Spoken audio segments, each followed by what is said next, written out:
Alhamdulillahi Rabbil Alamin. Wa bihi nasta'inu ala umuri dunya wad din. Nashhadu an la ilaha illallah wahdahu la syarika lah. Lahul mulku wa lahul hamdu yuhyi wa yumitu wa huwa ala kulli syai'in qadir. Wa nashhadu anna Muhammadan abduhu wa rasuluhu al-mab'uts rahmatan lil alamin. Allahumma fasalli wa sallim wa barik ala sayyidina wa habibina wa nabiyyina wa syafi'ina wa maulana Muhammadin wa ala alihi wa ashabihi wa man tabi'ahum bi ihsanin ila yaumiddin. Rabbana syrah lana sudurana wa yassir lana umurana wahlul 'uqdatam min alsinatina yafqahu aqwalana. Rabbana zidna ilma warzuqna fahma wa radina billahi rabba wa bil islami dina wa bi sayyidina Muhammadin sallallahu alaihi wasallam nabiyyan wa rasula. Allahumma nawwir qulubana bi nuri hidayatika kama nawwartal arda bi nuri syamsika abadan abada bi rahmatika ya arhamar rahimin. Amma ba'du, hadirin dan hadirat yang dimuliakan Allah Subhanahu wa taala. Kembali kita memanjatkan puji dan syukur kita kehadirat Allah Subhanahu wa taala atas segala perkenannya sehingga pada subuh yang mubarak ini, di tempat yang mubarak ini, sama orang-orang yang mubarakin, insyaallah kita hadir kembali untuk menunaikan sholat subuh kita, untuk kembali membesarkan Allah, mengagungkan Allah Subhanahu wa taala sebagai pencipta kita, sebagai Khaliq kita, dengan senantiasa mengucapkan alhamdulillahi Rabbil Alamin. Hadirin muliakan Allah Subhanahu wa taala. Di kalimat alhamdulillah itu artinya segala puji bagi Allah Subhanahu wa taala. Tapi jika didalami itu makna alhamdulillah, dia adalah pujian yang lebih umum daripada asyukur. Kalau asyukur itu syukran di dalam bahasa Arab itu artinya pujian kepada orang karena dia memberikan sesuatu kepada kita. Itu dalam bahasa Arab. Kalau kita mengatakan syukran, ya itu artinya terima kasih, segala puji bagi Anda yang telah memberikan sesuatu kepada saya. Itu beda dengan alhamdulillah. Alhamdulillah itu juga pujian kepada Allah Subhanahu wa taala, ya. Sekalipun ya dia tidak memberikan kita karena memang dia layak untuk dipuji. Karena memang Allah itu pantas untuk dipuji. Dia berikan kita sesuatu ataupun tidak diberikan kita sesuatu, memang Allah layak untuk dipuji. Apalagi kalau sudah memberikan sesuatu. Makanya kalimat alhamdulillah itu tidak bisa digunakan untuk mengungkapkan terima kasih kita kepada manusia atau makhluk. Kita tidak boleh mengatakan alhamdulillahkah, tapi yang boleh itu adalah asyukrulaka. Ya, terima kasih kepada kamu atas segala pemberiannya. Hadirin muliakan Allah Subhanahu wa taala. Jadi kalimat alhamdulillah ini bukan ucapan biasa. Kalimat alhamdulillah bukan ucapan biasa, tetapi kalimat alhamdulillah ini memiliki kekeramatan-kekeramatan, memiliki kemuliaan-kemuliaan, memiliki keutamaan-keutamaan, ya sebagaimana yang dijelaskan oleh Allah dalam Al-Quran, yang dijelaskan oleh Rasulullah SAW dalam hadisnya. Ya. Apa kekeramatan daripada kalimat alhamdulillah ini? Apa keutamaannya? Yang pertama itu keutamaannya adalah menghapus dosa kita. Menghapus dosa. Dalam hadis yang diriwayatkan oleh Imam Ahmad bahwa disebutkan dengan ucapan zikir zikir itu termasuk alhamdulillah, itu akan menghapus 30 kesalahan. Dia akan menghapus 30 dosa-dosa kita. Dia akan menghapus 30 kemaksiatan kita dan akan menambah 30 keberkahan kepada diri kita.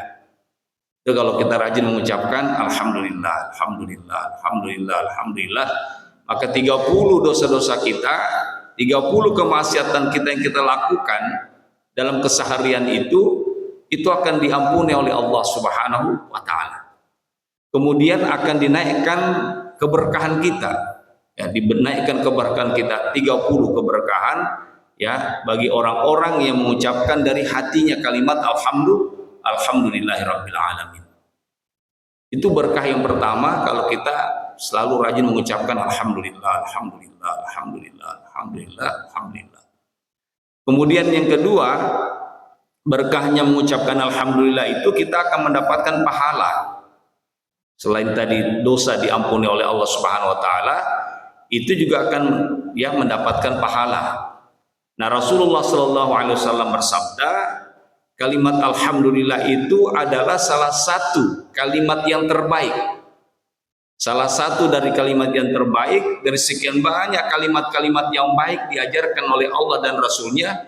Salah satunya itu adalah kalimat alhamdulillahirabbil alamin, ya, yang diucapkan oleh seorang hamba.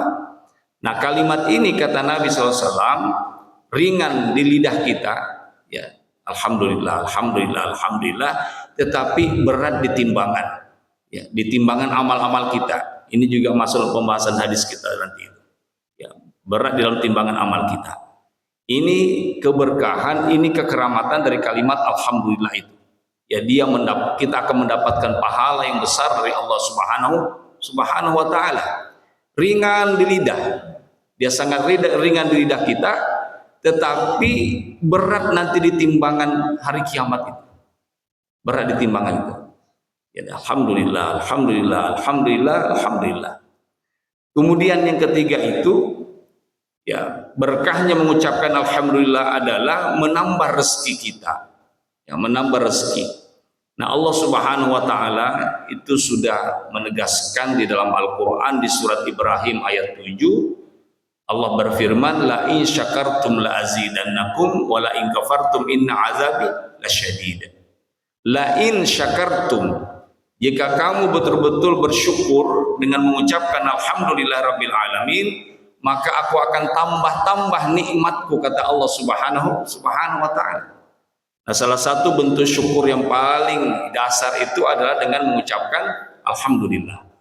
Ya, kalau kita selalu mengucapkan alhamdulillah, alhamdulillah, alhamdulillah, alhamdulillah, alhamdulillah, maka ditambah-tambah rezeki kita oleh Allah Subhanahu wa taala. Apalagi berkahnya kalau kita selalu mengucapkan alhamdulillah, yaitu mendatangkan ketenangan hati, mendatangkan ketenangan batin.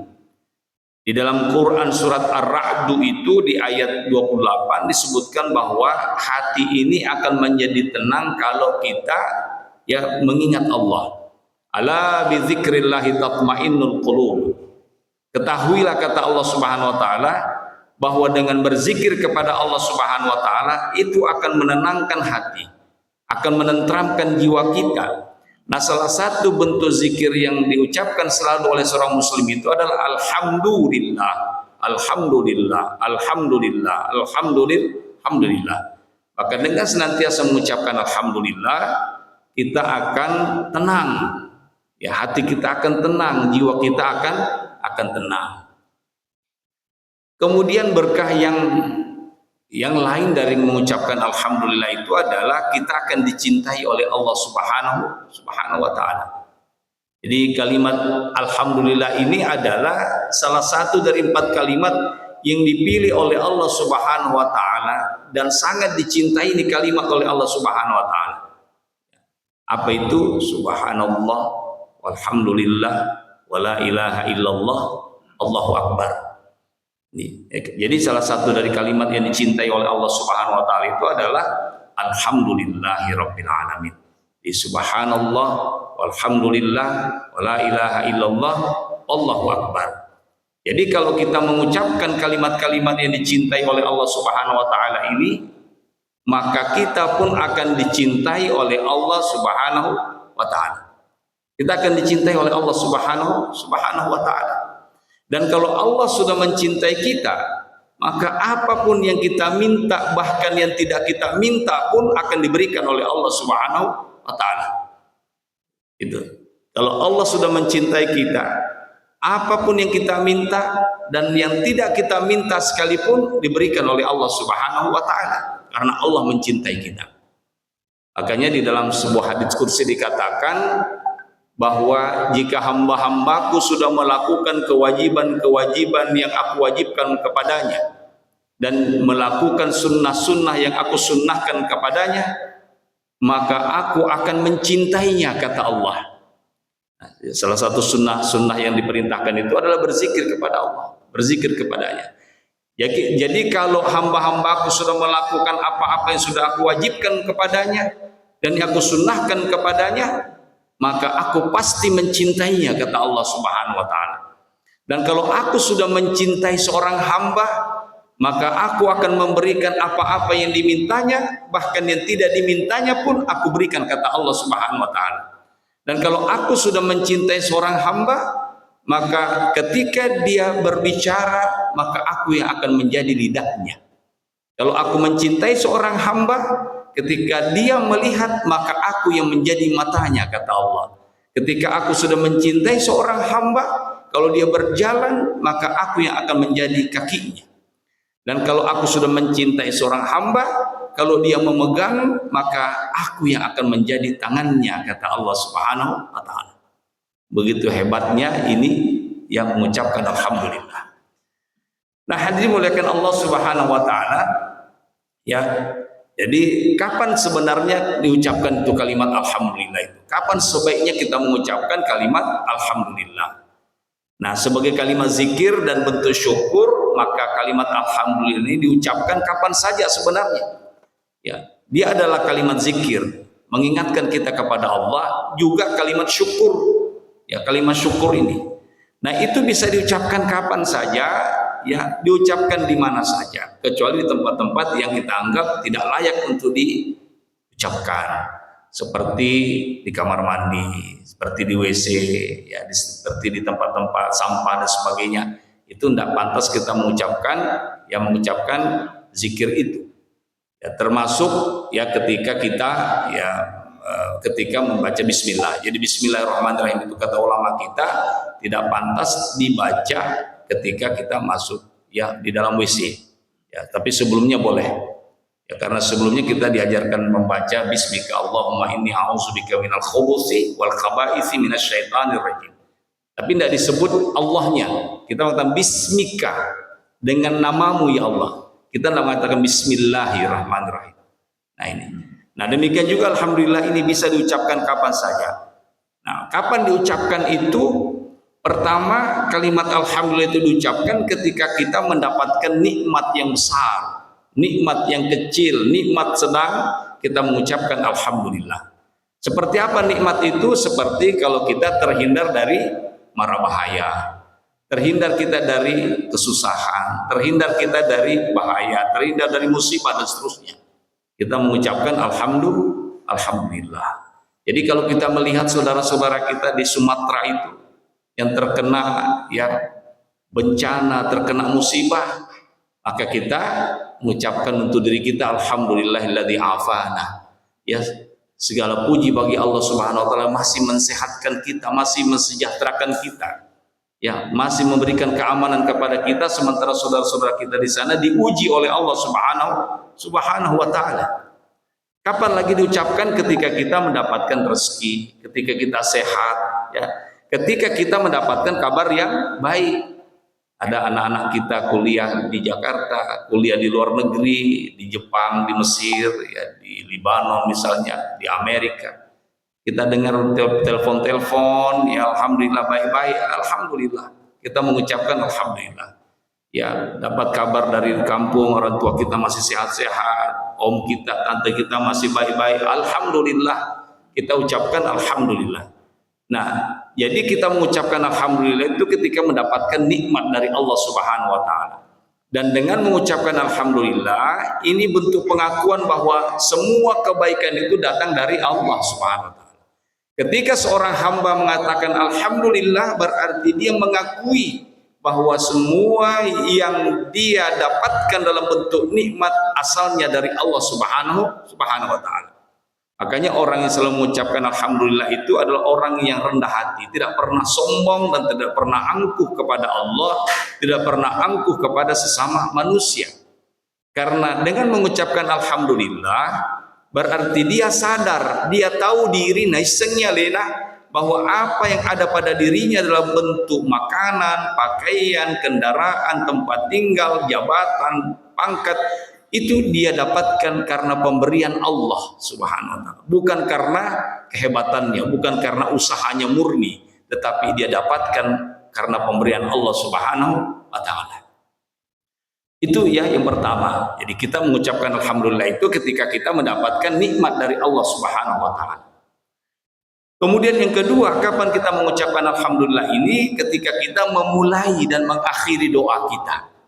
Ketika kita memulai dan mengakhiri doa. Di Nabi sudah ajarkan kepada kita, ya sebagaimana dalam doa-doa Rasulullah SAW, itu diawali dengan alhamdulillah, diakhiri dengan alhamdulillah juga. Bagaimana ya ustaz-ustaz kita, kiai-kiai kita, guru tak semuanya ngajarkan kita dulu di pesantren, ya minimal kita mengucapkan sebelum berdoa alhamdulillahirabbil alamin, Allahumma salli ala sayyidina Muhammad wa ala ali sayyidina Muhammad. Setelah itu kita berdoa. Ya. Kemudian setelah selesai kita mengatakan alhamdulillahirabbil alamin. Kemudian tadi kita sudah praktekkan berdoa. Sebelum kita berdoa, kita memuji-muji dulu Allah Subhanahu wa taala. Karena kita mau meminta kepada Allah, yang mau meminta sesuatu kepada Allah, maka kita puji dulu Allah karena memang Dia layak untuk dipuji. Alhamdulillahirabbil alamin, hamdas syakirin, hamdan na'imin, hamdan yuwafi ni'amahu wa yukafi'u mazidah. Ya Rabbana lakal hamdu kama yanbaghi li jalali wajhika wa li 'azimi sultanik. Setelah kita memuji-muji Allah, kita berselawat kepada Rasulullah. Allahumma salli ala sayyidina Muhammad wa ala ali sayyidina Muhammad. Ya. Kita berselawat kepada Nabi karena Nabi mengatakan doa-doa yang dilantunkan tanpa berselawat kepadaku, kata Nabi, doa-doa itu akan tergantung antara langit dengan bumi, tidak menembus langit.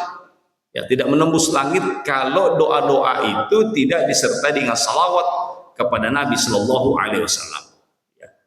Jadi kita memulai doa kita dengan alhamdulillahirabbil alamin. Kemudian terakhir kita akhiri dengan alhamdulillah juga. Subhana rabbika rabbil izzati amma yasifun wa salamun alal mursalin walhamdulillahi rabbil alamin. Itu kita akhir dengan alhamdulillah juga. Ini. Jadi alhamdulillah itu kita gunakan atau kita ucapkan ketika mulai doa dan mengakhiri doa kita. Yang ketiga itu kita mengucapkan alhamdulillah itu setelah kita bersin, tarasi, setelah kita bersin itu. Jadi dalam hadis Bukhari Muslim, Nabi mengajarkan bahwa orang yang bersin itu ya sebaiknya mengucapkan alhamdulillah. Ya, dia bersin, ya kita mengucap alhamdulillah. Maka orang yang mendengarkan saudaranya yang bersin, dia mengucapkan yarhamukumullah. Semoga Allah merahmati kamu. Semoga Allah menurunkan rahmat kepadamu. Semoga Allah mengasihi kamu. Nah, karena orang mendoakan kita, tentu kita balas dengan kebaikan. Yahdikumullah. Ya, semoga Allah memberikan hidayah kepadamu. Ya, kita doakan orang yang mendoakan kita agar dia mendapatkan hidayah. Ya, kalau orang sudah mendapatkan hidayah, maka hidupnya akan lurus, hidupnya akan berkah. Nah, ini yang dimuliakan Allah Subhanahu wa taala. Jadi kita mendoakan orang bersin itu ya tanpa harus mengenalnya siapapun dia, tanpa hubungan keluarga, tanpa hubungan pertemanan. Ketika kita duduk, ketika kita di atas kendaraan umum, ya ketika kita di pesawat atau di mana saja di airport sambil menunggu waktu keberangkatan, ketika ada seorang mengucapkan alhamdulillah bersin, kita mengucapkan yarhamukumullah. Ya, sehingga tadinya nggak kenal, sehingga kita kenal. Ya. Ternyata saudara kita yang duduk di sebelah ini adalah seorang muslim. muslim. Nah itu.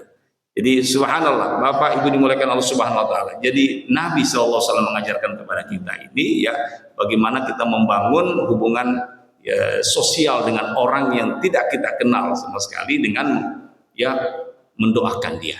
Ya. Nah, kenapa kita mengucapkan alhamdulillah ketika kita bersin? Kata Al-Imam Al-Ghazali, ketika seorang bersin itu pada hakikatnya itu terlempar 70 jenis penyakit.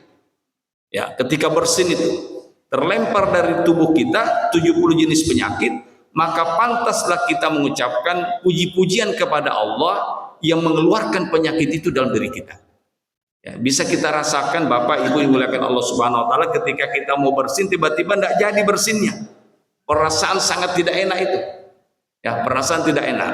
Ya, masih tertinggal itu penyakit. Makanya Imam Ghazali mengatakan, ya ucapkan alhamdulillah ketika kamu bersin karena Allah masih merahmati kamu dengan mengeluarkan penyakit dari dirimu itu.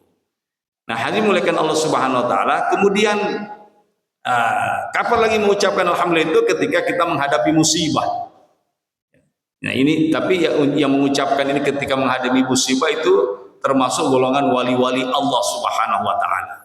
Ya, kenapa? Dalam kondisi sulit misalnya, dalam kondisi susah, dalam kondisi sengsara, ya mengucapkan alhamdulillah ini adalah bentuk penerimaan kita terhadap takdir Allah. Ya, bentuk penerimaan kita terhadap takdir Allah dan bentuk sabarnya kita kepada Allah Subhanahu wa taala. Jadi kalau kita mendapatkan musibah, kita mengucapkan alhamdulillah, ya. Alhamdulillah. Itu artinya apa? Kita menerima takdir ini dari Allah Subhanahu wa taala. Itu jauh lebih baik kata ulama kita mengucapkan itu daripada kita ngomel. Ya, daripada kita ngomel, lebih baik kita mengucap alhamdulillah. Ya, ada musibah alhamdulillah. Alhamdulillah, alhamdulillah itu sebagai bentuk ya penerimaan kita bahwa ya Allah, aku terima takdir ini ya Allah. Tidak ada kekuatan bagiku ya Allah. Aku tidak mampu untuk menghindar dari ini ya Allah. Maka aku ucapkan alhamdulillah sebagai bentuk penerimaanku terhadap takdirmu ya Allah sudah engkau takdirkan kepada aku. Ya. Kemudian yang terakhir itu ya kita mengucapkan alhamdulillah ini sebagai bentuk zikir harian kita. Ya, sebagai zikir harian kita di dalam setiap kesempatan baik dalam hati maupun lisan kita ya kita membiasakan diri untuk selalu bersyukur kepada Allah Subhanahu wa taala dengan mengucapkan alhamdulillah. Kita ucapkan alhamdulillah. Jadi daripada kita ngobrol-ngobrol juga tidak ada isinya, ya daripada kita diam juga tidak ada juga gunanya, maka hendaklah kita berzikir kepada Allah Subhanahu wa taala, subhanallah walhamdulillah wala ilaha illallah wallahu akbar, subhanallah walhamdulillah wala ilaha illallah wallahu akbar. Ya, nah itu akan mendapatkan pahala dari sisi Allah Subhanahu wa taala. Bapak Ibu yang dimuliakan Allah Subhanahu wa taala, jadi sekarang kita kembali ya ke hadis kajian kita pada pertemuan yang lalu, kita sambung ya di mana Nabi sallallahu alaihi wasallam bersabda ya at-tahuru syatrul iman walhamdulillahi tamla'ul mizan wa subhanallahi walhamdulillahi tamla'ani atau tamla'u ma bainas samawati wal ard was salatu nurun was sadaqatu burhanun was sabru diya'un wal qur'anu hujjatan aw 'alaika atulaka kullu nasi yagdu faba'i'un nafsahu famuhtiquha aw mubiquha. Nabi mengatakan at-tahuru syatrul iman, bahwa bersuci itu atau taharah itu adalah separuh daripada iman. Separuh daripada iman. Kemudian Nabi menyambung hadisnya alhamdulillahi tamla'ul mizan, bahwa dengan ucapan alhamdulillah itu akan memenuhi timbangan amalan-amalan kita. Nanti ketika amalan kita ditimbang oleh Allah pada hari akhirat, itu tidak cukup karena kebaikan-kebaikan kita kurang. Maka Allah memerintahkan malaikat, pernah tidak berzikir ini hambaku? Pernah dia mengucapkan tidak itu alhamdulillah, subhanallah, walhamdulillah? Maka diperiksa lagi, pernah ya Allah. Maka coba masukkan itu ya pahala alhamdulillahnya itu ketimbangan amalannya. Ternyata dia memenuhi timbangan amalan kebaikan kita, memenuhi amalan timbangan kebaikan kita. Ini kata Nabi SAW. Subhanallahi walhamdulillah tamla'ani ma bainas samawati wal ardh. Dengan mengucapkan subhanallah kata Nabi, walhamdulillah itu akan memenuhi antara langit dan bumi. Itu pahala itu. Ya, jadi pahala kita akan memenuhi antara langit dan bumi. Kita bisa bayangkan luasnya itu antara langit dan bumi itu dipenuhi oleh pahala dengan mengucapkan subhanallah walhamdulillah. Kemudian Nabi SAW mengatakan, menyambung hadisnya itu, bahwa as-salatu nurun, bahwa solat yang kita lakukan, baik itu solat fardu, solat sunnah, ya, itu adalah cahaya, ya, cahaya bagi kita itu. Nurun, kata Nabi SAW. Kemudian Nabi juga menyambungnya di sini, ya, bahwa as-sadaqatu burhanun, bahwa sedekah itu adalah bukti keimanan kita. Sedekah itu adalah bukti keimanan kita. Bersedekah, ya, mengeluarkan sebahagian harta kita, ya, mengeluarkan sebahagian kecil dari harta kita, itu sesungguhnya bukti keimanan kita kepada Allah Subhanahu wa taala. Ya, ini kita akan bahas nanti. Kemudian Nabi menyambungnya, wasabru dia, sabar itu adalah sinar. Dia adalah sinar, kata Nabi SAW. Kemudian wal Qur'an hujjatul laka wa 'alaika, Al-Qur'an itu adalah hujjah, bukti bagimu atas dirimu nanti. Ya, bukti bagimu atas dirimu nanti. Jadi Nabi mengatakan hujjatul laka, ya, au 'alaika, bahwa Al-Qur'an itu adalah hujjah atas dirimu nanti dan hujjah atas dirimu nanti. Apa kata maksudnya ini? Bahwa nanti Al-Qur'an itu bisa menyebabkan kita masuk surganya Allah Subhanahu wa taala, bisa juga menyebabkan kita masuk ke nerakanya Allah Subhanahu wa taala, tergantung kita memperlakukan itu Al-Qur'an. Tergantung kita memperlakukan Al-Qur'an. Kita masuk nerakanya Allah kalau kita buruk di dalam memperlakukan Al-Qur'an, yakni hujjatun 'alaika, itu artinya bahwa kita akan masuk nerakanya Allah kalau kita memperlakukan Al-Qur'an tidak sebagaimana layaknya di Al-Qur'an. Kemudian hujjatun laka, bahwa Al-Quran itu akan memasukkan kita surganya Allah kalau kita memperlakukan Al-Quran itu sebagaimana dia harus diperlakukan itu Al-Quran. Ya. Nah, dimuliakan Allah Subhanahu wa taala, jadi kita sudah bahas itu kata tahur, ya, kata tahur itu kemarin. Bahwa at-tahuru satrul iman, bahwa bersuci itu setengah daripada iman, ya, setengah daripada iman. Nah, jadi apa maknanya setengah daripada iman? Maksudnya tahara itu adalah kebersihan fisik yang pertama, ya, dia adalah kebersihan fisik, yaitu membersihkan diri dari najis, membersihkan diri dari kotoran, dari hadas, ya, hadas kecil maupun hadas besar. Ya, bagaimana caranya mengangkat hadas itu? Ya, kalau dia hadas kecil, ya, dengan kentut atau dengan buang air kecil, ya, atau keluar mazi, ya, cukup dengan berwudu. Ya, cukup dengan berwudu untuk menghilangkan hadas kecil itu. Jadi mazi itu adalah cairan bening yang tidak berbau yang keluar ketika seseorang itu melonjak syahwatnya. Itu najis. Itu najis. Nah, makanya ketika keluar dibersihkan, kemudian kita berwudu, maka hilang, terangkatlah hadas kecil kita. Habis buang air kecil, habis buang air besar, ya, kita bersuci, kemudian kita berwudu, maka, ya, kita sudah terlepas dari atau terangkatlah hadas kecil kita. Kemudian, ya, ada namanya mandi janabah untuk menghilangkan hadas besar. Jadi mandi janabah ini diwajibkan ketika seseorang itu sudah, ya, keluar air mani atau setelah nifas, ya, setelah nifas atau, ya, menstruasi. Nah, ini jadi janabah. Ini wajib kita mandi janabah, dan inilah yang membedakan kita dengan orang-orang kafir.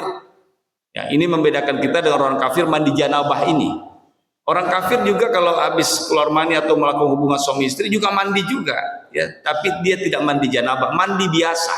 Ya, mandi biasa. Itu yang membedakan kita, ya, dengan orang-orang kafir itu. Ya, mandi janabah. Ini mandi janabah.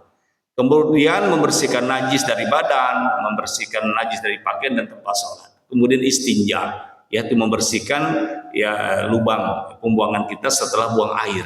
Ini istinja. Bapak Ibu dimulakan Allah Subhanahu wa taala, sudah kita jelaskan kemarin bahwa istinja yang dianjurkan oleh ulama kita itu dengan menggunakan tiga jari, ya, dengan 3 jari, jari tengah, jari manis, dan jari kelingking.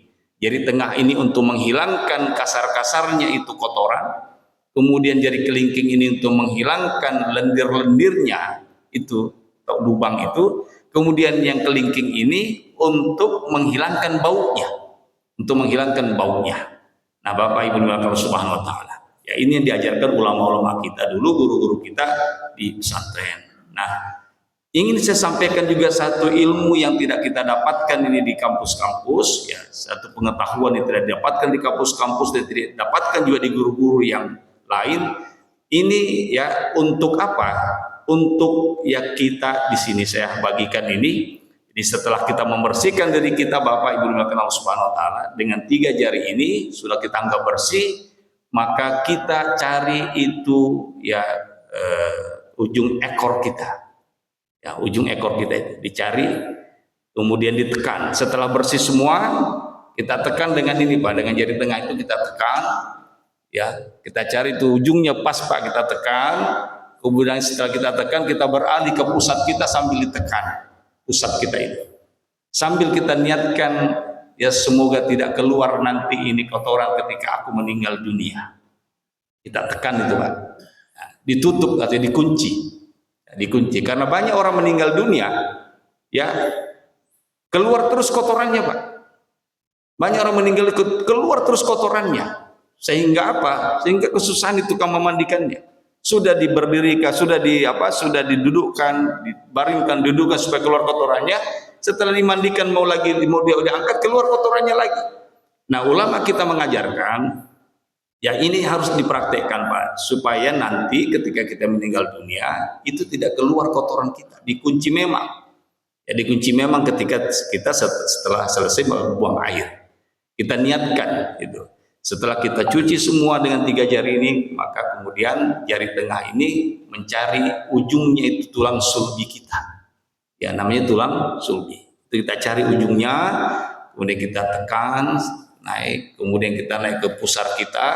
Setelah naik ke pusar kita niatkan, kita tekan Pak ya, kita tekan. Ada bunyi biasa itu Pak. Tek, ada bunyi itu. Kalau ada bunyi tek berarti kita niatkan, ya Allah, aku kunci ini ya ketika aku meninggal dunia, supaya tidak keluar itu kotoran. Nah, itu yang dilakukan ulama-ulama kita. Ini Pak ya, ilmu ini mahal Pak ya. Ya. Jadi seperti itu Bapak Ibu Subhanahu wa taala, bisa dipraktekkan itu supaya nanti ketika kita meninggal dunia ya kita bersih Pak. Ya kita bersih, tidak keluar-keluar ketika kita dimandikan. Nah ini. Jadi itu Pak. Jadi at-tahuru bahwa taharah itu ada 2, yaitu taharah fisik ya dengan membersihkan fisik kita dari najis, dari kotoran dan hadas. Kemudian yang dimaksud taharah juga itu adalah taharah ya taharah kebersihan batin. Jadi selain kita membersihkan diri kita ya fisik kita bersihkan juga batin kita. Bagaimana membersihkan batin kita? Dibersihkan batin kita, dibersihkan hati kita dari penyakit-penyakit spiritual. Apa itu penyakit spiritual? Asyirku billah, yaitu mensyarikatkan Allah, menyekutukan Allah. Itu kita bersihkan, ya, kita bersihkan diri kita. Kemudian kedua, ya taharah batin itu, taharah dalam itu hati kita membersihkannya dari riya pamer dalam beribadah. Ya, sebagaimana kita jelaskan, kita tahu bahwa orang itu untuk membedakan apakah kita riya atau tidak riya, bisa kita lihat di dalam jiwa kita. Yang paling tahu tentang diri kita adalah kita dengan Allah Subhanahu wa taala. Kalau kita misalnya di masjid, beda cara kita beribadah di masjid dengan di rumah. Ya kalau di masjid kita semangat sekali, kalau di rumah kita malas sekali, berarti ini ada gejala-gejala riya. Ya, saya tidak mengatakan riya, tapi ada gejala riyanya. Ya.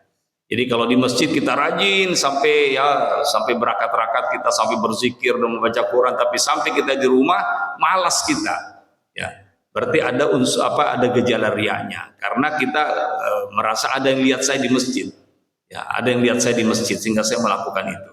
Nah, itu bisa kita lihat dalam kesadaran kita. Kalau di rumah kita tidak pernah zikir, tidak pernah juga untuk sholat-sholat sunnah di rumah, tapi di masjid kita rajin sekali, berarti ini ada unsur riya. Ya, tapi yang paling tahu kita dengan Allah Subhanahu wa taala. Terkadang ada juga orang rajin di masjid, tapi di rumah tidak rajin, tapi bukan untuk riya. Makanya saya katakan tadi, yang paling tahu tentang diri kita adalah diri kita. Tapi kalau kita ya niatnya riya, di rumah kita nggak kerja apa-apa, tapi di masjid kita rajin sekali dan ingin dilihat orang, berarti itu adanya riya. Kemudian ada penyakit yang ketiga, itu sum'ah, mau dipuji orang. yang mau dipuji orang. Kalau dia tidak dipuji dia tersinggung, kalau dia tidak dipuji dia marah-marah. Itu namanya as-sum'ah. Ya, sum'ah, sam'ah. Selalu dia yang mau dipuji supaya dia terpuji, maka dia marah kalau tidak dipuji, kalau dia melakukan sesuatu. Itu namanya sum'ah. Ini penyakit hati juga ini. Ada namanya hasad dengki, ya hasad dengki. Tidak senang kalau ada orang mendapatkan kebaikan. Tidak senang kalau ada orang mendapatkan nikmat, tidak senang kalau ada orang mendapatkan rahmat dari Allah Subhanahu wa taala. Itu namanya hasad dan dengki itu. Makanya Allah Subhanahu wa taala perintahkan kita untuk berlindung daripada orang yang dengki itu. Karena kalau ada orang sudah dengki kepada kita, maka berbagai cara dia akan pakai untuk menghancurkan kita, untuk menghilangkan nikmat-nikmat itu. Ini Allah Subhanahu wa taala perintahkan kita untuk berlindung daripada orang-orang yang dengki itu.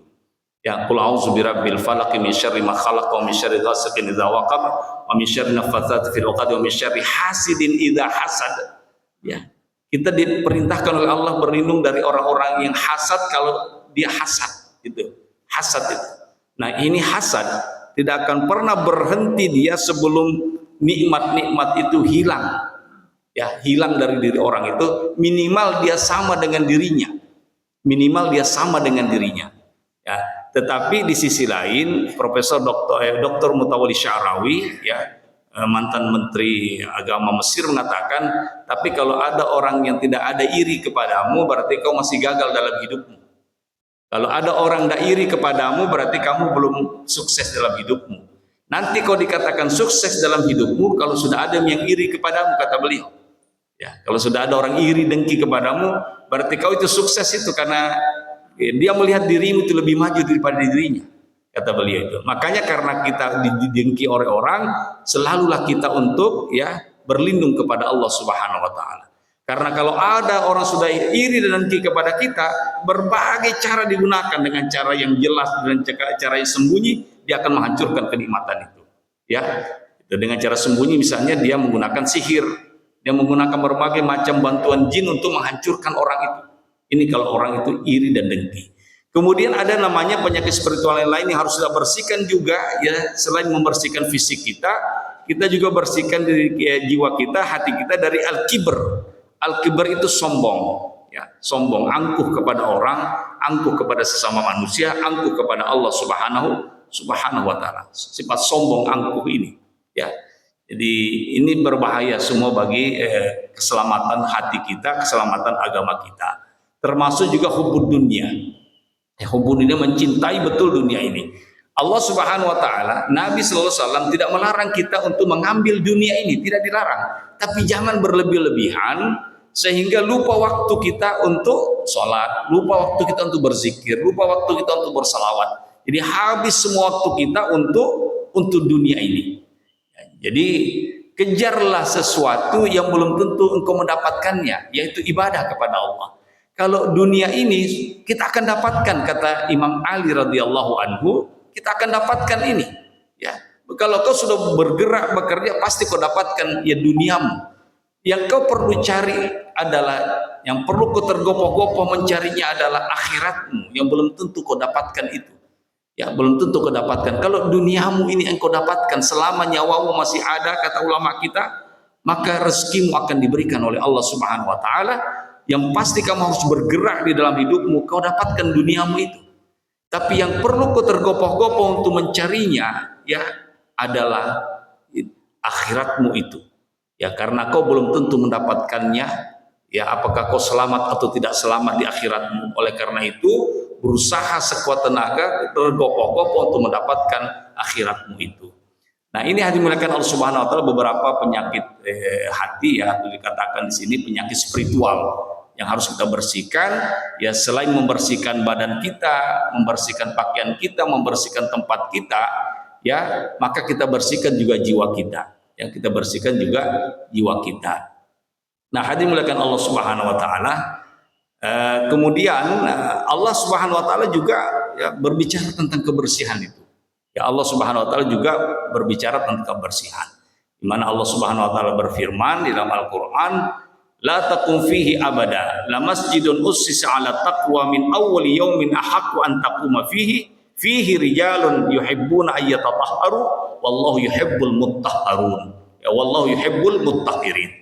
Jadi di ayat ini Allah Subhanahu wa taala ya memerintahkan kaum muslimin la takum fihi abada. Jangan kamu sholat di masjid itu, kata Nabi, karena di masa Nabi ada sebuah masjid dibangun oleh kelompok munafik, ya, dibangun oleh kelompok munafik. Maka Allah memberitahukan kepada Nabi Muhammad, jangan sholat di masjid itu, ya, jangan sholat di masjid itu. La masjidun ussis ala taqwa min awwali yaumin ahaqqu an taqumu fihi. Ya, jadi masjid yang seharusnya kamu sholat itu bukan di masjid orang-orang munafik itu, ya, tetapi masjid yang engkau harus sholat di dalamnya itu adalah dalam masjid yang dibangun atas dasar ketakwaan dari awal dibangunnya itu. Ya, dari awal dibangunnya masjid itu dasar takwa, di situ yang seharusnya kamu untuk sholat. Jadi yang dimaksud dengan ayat ini adalah Masjid Quba, ya, Masjid Quba yang ada di Madinah itu. Jadi nah, di Madinah itu ada masjid yang lain yang dibangun oleh orang munafik, Masjid Dirar atau Dirar namanya itu. Nah, Allah mengatakan Nabi tidak tahu kalau ada orang munafik yang bangun masjid itu, banyak orang sholat di situ. Nah, masjid itu digunakan untuk propaganda memusuhi Nabi, ya, propaganda untuk memusuhi kaum muslimin, yang untuk memberikan desas-desus yang jelek kepada kaum muslimin. Itu masjid itu. Nah, Allah Subhanahu wa taala memberitahukan Nabi Muhammad SAW, ya, bahwa masjid itu tidak layak kalian sholat di sana. Ya. Sebenarnya masjid yang paling layak kau sholat dalam itu masjid yang Quba sekarang itu. Gitu. Nah, jadi makanya pahalanya orang yang sholat di Masjid Quba itu sama dengan satu kali umrah, Bapak. Ya, jadi sama dengan satu kali umrah. Maka Nabi mengatakan, siapa yang bersuci dari rumahnya, yang maksudnya itu mandi dengan baik, kemudian berwudu, lalu dia pergi ke Masjid Quba untuk sholat 2 rakaat karena Allah Subhanahu wa taala, maka sama pahalanya dengan umrah 1 kali. Sama pahalanya dengan umrah 1 kali. Itu Masjid Quba. Luar biasa, Pak, Masjid Quba ini, ya. Luar biasa ini berkahnya itu Masjid Quba, ya. Nah, di situ disebutkan fihi rijalun yuhibbuna ayyatatahharu, bahwa di Masjid Quba itu, ya, jamaahnya itu suka bersuci. Ya, suka mensucikan diri suka mensucikan fisiknya, suka mensucikan, ya, batinnya, kata Allah Subhanahu wa taala. Dia sucikan fisiknya dari najis dan kotoran, dia sucikan juga batinnya, hatinya dari kotoran-kotoran spiritual. Makanya Allah mengatakan di situ di Masjid Quba itu jamaah-jamaahnya itu suka membersihkan dirinya, ya, mensucikan dirinya, mensucikan batinnya, mensucikan fisiknya. Wallahu yuhibbul muttahirin. Allah sungguh mencintai mereka, kata Allah. Allah sungguh mencintai orang-orang yang selalu membersihkan dirinya. Hadirin muliakan Allah Subhanahu wa taala, jadi ini ayat menyinggung tentang kebersihan. Kemudian ada juga ayat yang menyinggung tentang kebersihan di surah Al-Maidah ayat 6. Di Al-Maidah ayat 6 Allah Subhanahu wa taala berfirman, ya ayyuhalladzina amanu idza qumtum ilas salati faghsilu wujuhakum wa aydiyakum ilal marafiqi wamsahu bi ru'usikum wa arjulakum ilal ka'bain. Ya, di sini dikatakan ya ayyuhalladzina amanu, wahai orang beriman, kalau kamu mau sholat nareko ero mas sumpajang, kata Allah Subhanahu wa taala, faghsilu, ya, cuci, kata Allah, wujuhakum, dicuci, bukan diusap-usap, Pak, bukan diusap-usap wajah kita, tapi dicuci, ya, igsil, ya, liigsi, faghsilu, cucilah wajahmu, wa aydiyakum, dan tanganmu ilal marafiq, cuci sampai kepada siku, ya, cuci sampai siku. Jadi mencuci itu dari tangan ke siku, Pak, bukan dari siku ke bawah. Ini perintah Allah Subhanahu wa taala, ya. Jadi mencucinya dari tangan ke bawah ini. Begini, Pak, bukan begini-gini, Pak, tapi dicuci begini. Ya, jadi airnya jatuh ke siku. Airnya jatuh ke sini, perintah Allah. Jadi Allah mengatakan, ya faghsilu wujuhakum, cucilah wajahmu, wa aydiyakum ilal marafiq, dan cucilah tanganmu sampai kepada siku. Artinya apa? Dari atas ke bawah. Makanya enggak tahu kenapa itu juga dokter itu kalau mau operasi dia begini itu, Pak. Nah, ngoperasi kenapa enggak begini, Pak? Ya, enggak tahu apa, mungkin harus ada penelitian juga nih, Pak. Kenapa Allah perintahkan kita kalau berwudu ya begini, Pak, bukan dicuci begini, Pak, turun begini, nah. Ya dicuci nah ini, ya dicuci ini. Ini ilal marafiq wamsahu bi ru'usikum, dan usaplah kepalamu, sebahagian kepalamu. Dalam mazhab Syafi'i cukup kita mengusap kepala, Pak. Jadi nah gini, cukup diusap gitu, enggak usah di rambutnya semua. Ya, jadi berbeda Imam Syafi'i lagi Pak dengan Imam Syafi'i dengan Maliki. Kalau Imam Syafi'i cukup diusap itu Pak. Ya cukup diusap di sini 3 kali selesai. Nggak usah di rambutnya sampai ke belakang. Nah, karena dia Imam Syafi'i memahami ini, wamsahu bi ru'usikum, usaplah sebahagian kepalamu. Sebahagian. Ya, jadi usap nih Pak. Jadi kalau kita pakai serban, nggak usah dibuka serbannya, cukup di sini aja Pak. Kita usap, selesai. Itu menurut Imam Syafi'i. Ya, diusap saja. Berbeda dengan Imam Maliki. Imam Maliki itu harus digosok itu kepala itu. Ya. Kenapa bisa? Karena Imam Syafi'i itu hidupnya di Mesir dan pernah beliau hidup di Irak, sebagian umurnya di Irak, sebagian umurnya di Mesir. Kenapa beliau berfatwa seperti itu? Ya, dengan firman Allah Subhanahu wa taala, usaplah sebahagian kepalamu. Ya, karena di Mesir itu tidak terlalu banyak debu, ya. Tidak terlalu banyak debu. Sehingga kenapa terlalu banyak debu? Karena di situ ada sungai Nil. Ya, orang selalu menyiram halamannya sehingga terlalu banyak debu. Di daerah-daerah Afrika Utara, di tetangga Mesir kayak di Libya, tempat saya kuliah dulu Pak, di Libya, di Tunis, di Maroko, itu daerah padang pasir Pak. Itu debu berterbangan terus. Nah, Imam Maliki di situ berfatwa kalau berwudu itu digosok memang kepala karena debu itu menempel di kepalanya. Menempel di kepalanya itu Pak. Ya, kemudian ya rambutnya orang-orang Arab itu Pak sama rambutnya orang-orang Papua Pak. Nggak cukup dengan digosok-gosok gini Pak, harus memang disisir-sisir dengan jari kita supaya keluar debu-debunya itu. Ya, keluar debu-debunya. Nah, ini Pak. Jadi wamsahu bi ru'usikum wa arjulakum ilal ka'bain. Ya, cucilah kakimu sampai kedua mata kaki. Jadi tidak sah wudunya orang kalau dia mencuci kakinya tidak kena mata kakinya, harus kena mata kakinya. Kata Allah Subhanahu wa taala, wa arjulakum ilal ka'bain, cucilah kakimu sampai kepada ya mata kakimu itu. Nah, makanya ada salah seorang sahabat berwudu kemudian dia masuk masjid, Nabi dan tidak ada sebagian tidak dikena itu air kakinya, tidak kena air. Nabi mengatakan itu kena masuk neraka, itu masuk neraka kata Nabi. Apa ya Rasulullah? Itu kau tidak kasih kena itu kakimu air ketika berwudu, maka kembali dia berwudu. Nah, ini hadirin muliakan Allah Subhanahu wa taala. Jadi ayat ini ayat wudu yang sangat detail menjelaskan bagaimana cara bersuci sebelum sholat. Dan coba kita perhatikan, Allah memulai dengan kata ya ayyuhalladzina amanu di ayat ini, ya wahai orang-orang yang beriman. Kenapa Allah mengucapkan orang beriman di sini, memanggil orang beriman? Ini menunjukkan bahwa wudu itu adalah identitasnya orang beriman. Ya, berwudu itu. Tidak ada orang kafir yang berwudu. Ya, tidak ada orang musyrik yang berwudu. Yang berwudu itu dengan cara yang diajarkan Allah itu adalah orang yang beriman. Ya, orang yang beriman, hadirin muliakan Allah Subhanahu wa taala. Ya, orang yang beriman. Sama ketika Allah mengajak kita untuk berpuasa, ya ayyuhalladzina amanu kutiba alaikumus syiyamu kama kutiba alal ladzina min qablikum la'allakum tattaqun. Kenapa Allah memanggil orang yang berpuasa itu, orang yang beriman itu berpuasa?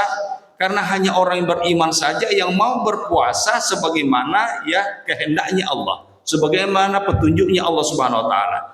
Orang kafir itu tidak akan mungkin bisa berpuasa sebagaimana yang dikehendaki oleh Allah Subhanahu wa taala. Hanya orang yang beriman yang mau berpuasa sebagaimana yang dikehendaki oleh Allah Subhanahu wa taala. Ya, sama ini berwudu.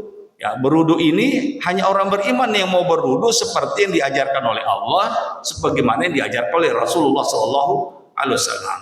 Nah, kemudian di ayat selanjutnya sambungan ayat tadi itu ya ayyuhalladzina amanu.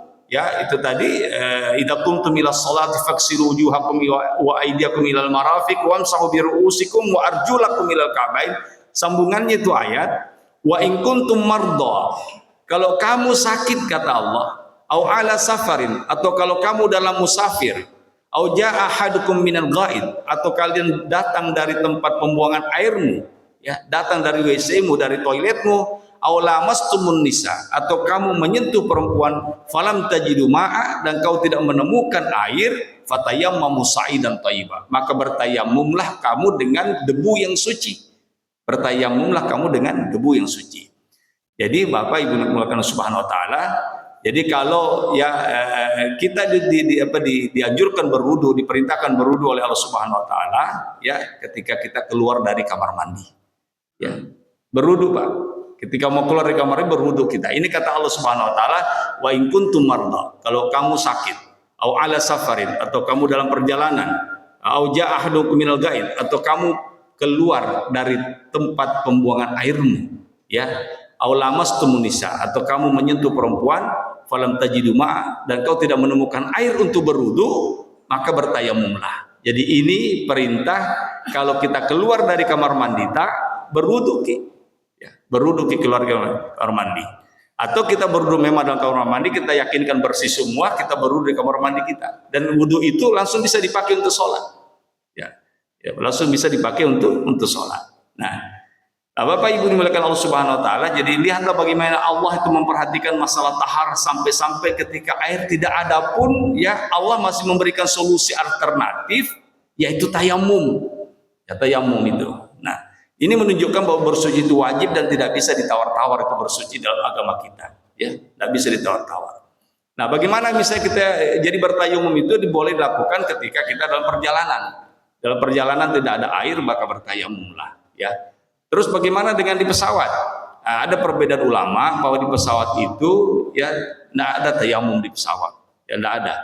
Jadi bahkan ulama kita mengatakan sholat di atas udara itu sebenarnya tidak dianjurkan. Sholat itu harus di atas bumi, ya, di atas bumi, bukan di pesawat. Makanya ulama kita mengatakan tidak sholat di atas pesawat ketika dalam perjalanan, tapi sholat di bawah. Terus bagaimana kalau kita misalnya sholat di situ? Sholatnya itu nanti diulangi. Misalnya kalau kita sudah di pesawat, mau pergi umrah atau pergi jauh, mau ke Amerika yang 24 jam itu, ya, kita harus ke sana, maka sholat di atas pesawat kita. Ya, itu kenapa sholat di pesawat? Itu untuk mengisi waktu saja.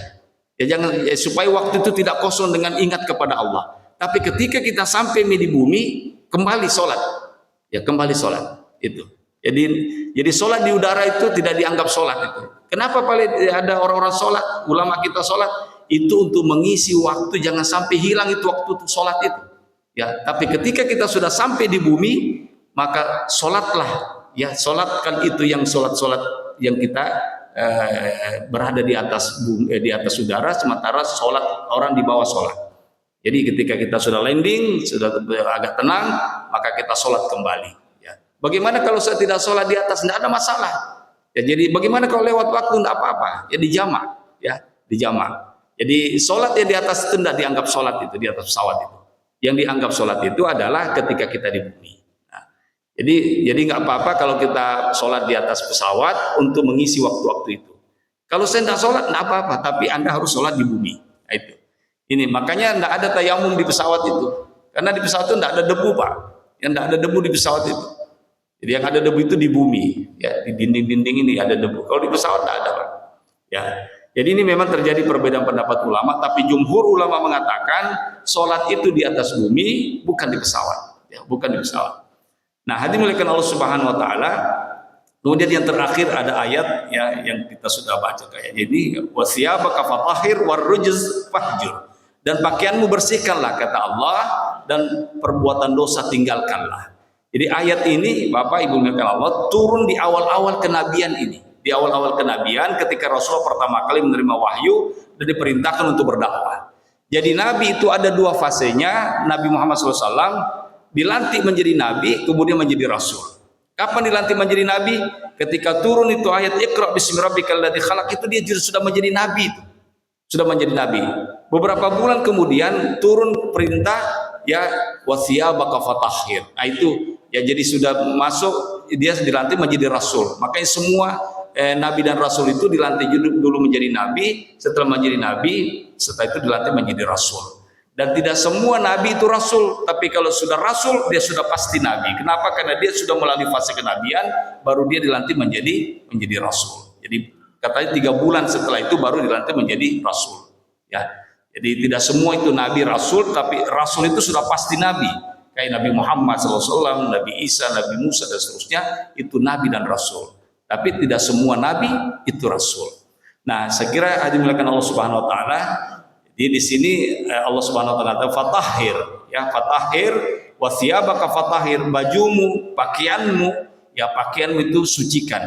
Jadi ada dua kata ulama maknanya ini, ya, di pakaian lahirmu dan pakaian batinmu bersihkan. Ya, pakaian lahirmu bersihkan pakaian modern najis dan kotoran. dan pakaian batinmu, bersihkan amalan-amalanmu, hatimu dari segala penyakit spiritual itu. Ini kata ulama kita. Saya kira inilah yang perlu kita pahami, Bapak Ibu dimakanan subhanahu wa ta'ala, semoga bermanfaat. Mari kita tutup dengan doa kafaratul majlis. Subhanakallahumma wa bihamdika nasyhadu an la ilaha illa anta nastaghfiruka wa natubu ilaika. Wa sallallahu ala sayyidina wa maulana Muhammad wa ala alihi wa sahbihi ajma'in ila hadratin nabiyil mustafa. Al-Fatihah. Auzubillahi minasyaitonir rajim. Bismillahirrahmanirrahim.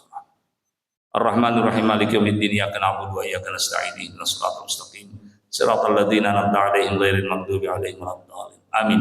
Wallahu muwaffiq ila aqwamit thariq. Wassalamualaikum warahmatullahi wabarakatuh.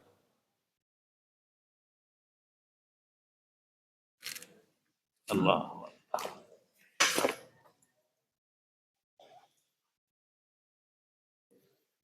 Iya.